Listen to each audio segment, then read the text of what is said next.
అని అనుకుంటారు రాజా.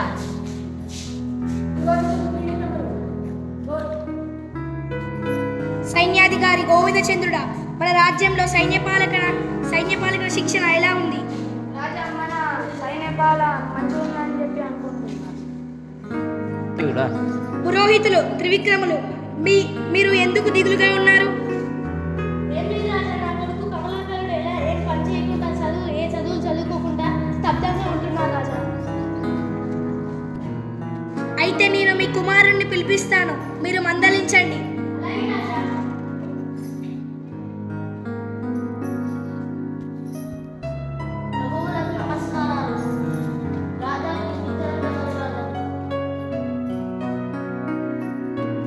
పండితుడు, మీ కుమారుడితో మాట్లాడండి.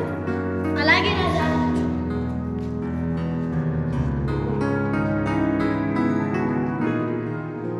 చుట్టాలకు, తల్లిదండ్రులకు సంతోషాన్ని కలిగించే చదువులు పిల్లలు నేర్చుకోవాలి నాయన.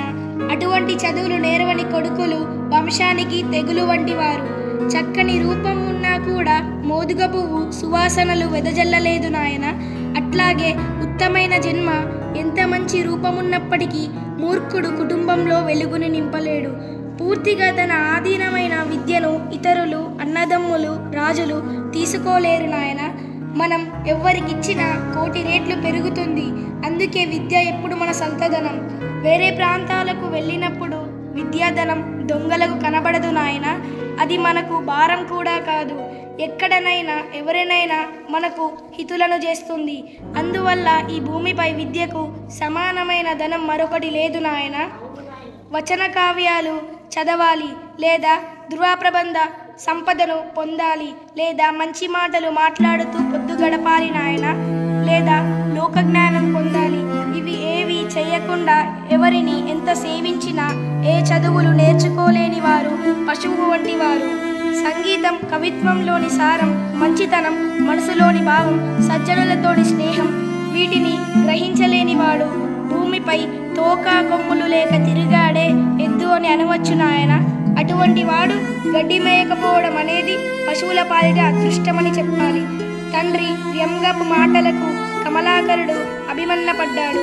విద్య నేర్చుకొని వివేకినై తరువాత కానీ తండ్రి ముఖం చూడనని మనసులో అనుకున్నాడు.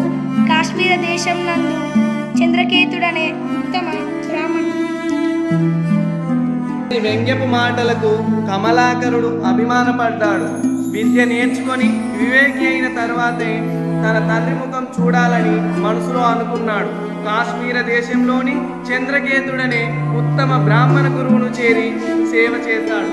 ఆ పండితుని ద్వారా క్రమంగా 4 వేదాలు, వేదంగాలు, కావ్యనాటకాలు, దర్శనాలు, నీతి శాస్త్రాలు, సంగీత సాహిత్య కళలు నేర్చుకున్నాడు. ఆ తర్వాత గురువు గారి అనుమతితో దేశంలోని విశేషాలు చూడాలని బయలుదేరాడు. ఈ విధంగా తల్లిదండ్రులు, గురువులు, పెద్దలు కోపాన్ని తెచ్చుకోరాదు అని ఈ సామూహిక కృత్యాన్ని ప్రేరణగా తీసుకొని ఎదగాలని ఈ పాఠం పిల్లలకు నేర్పించడం జరుగుతుంది.